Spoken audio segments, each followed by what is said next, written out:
Emiliano Martinez বর্তমানে football জগতে একটি চিরচেনা নাম। আর্জেন্টাইনে গোলকিপারের অসাধারণ দক্ষতা এবং দুর্দান্ত সব পেনাল্টি সেভ করার কারণে তাকে বাজ পাখি নামেও ডাকা হয়। কেননা মার্টিনেজ আর্জেন্টিনার দলে আসাতে দীর্ঘ 28 বছর পর কোপা আমেরিকা জয় এবং 2022 সালে বিশ্বকাপ জয় করেছে, যেখানে এমিলিয়ানো মার্টিনেজের অবদান অতুলনীয়।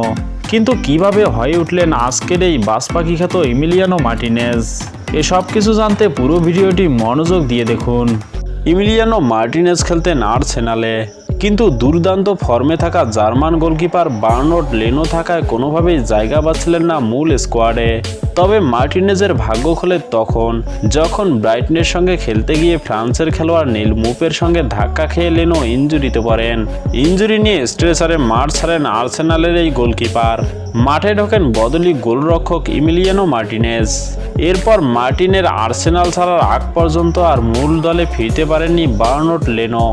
জার্মান গোলরক্ষক ইনজুরি থেকে ফিরতে ফিরতে মার্টিনেজ মূল দলে সেট হয়ে যান ধারাবাহিক নৈপুণ্য দিয়ে। পরের মৌসুমে রেকর্ড 20 মিলিয়ন ইউরোতে মার্টিনেজ যোগ দেন অ্যাস্টন ভিলায় প্রাচীর হয়ে ওঠা মার্টিনেজকে জাতীয় দলে ডাকতে বাধ্য হন নিউলেন স্কালোনি।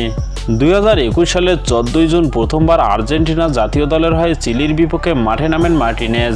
1-1 গোলে ড্র হওয়া ওই ম্যাচে দুর্দান্ত সেভ দিয়ে হার থেকে রক্ষা করেন দলকে। বর্তমানে ফিফা র্যাঙ্কিংয়ে গোলকিপারের তালিকায় মার্টিনেজের অবস্থান 14তম হলেও প্লান্টি শুটআউটে অদ্বিতীয় মার্টিনেজ। কেননা এখন পর্যন্ত আর্জেন্টিনার জার্সিতে বড় টুর্নামেন্টে 4 বার ট্রাইব্রেকারে মুখোমুখি হয়েছেন মার্টিনেজ, যেখানে 4 বারই জয় পেয়েছে আর্জেন্টিনা। বার্নার্ড লেনোর সেই ইনজুরি হওয়া যেন এমিলিয়ানো মার্টিনেজের জন্য অনেকটা বাটারফ্লাই ইফেক্টের মতো কাজ করেছে।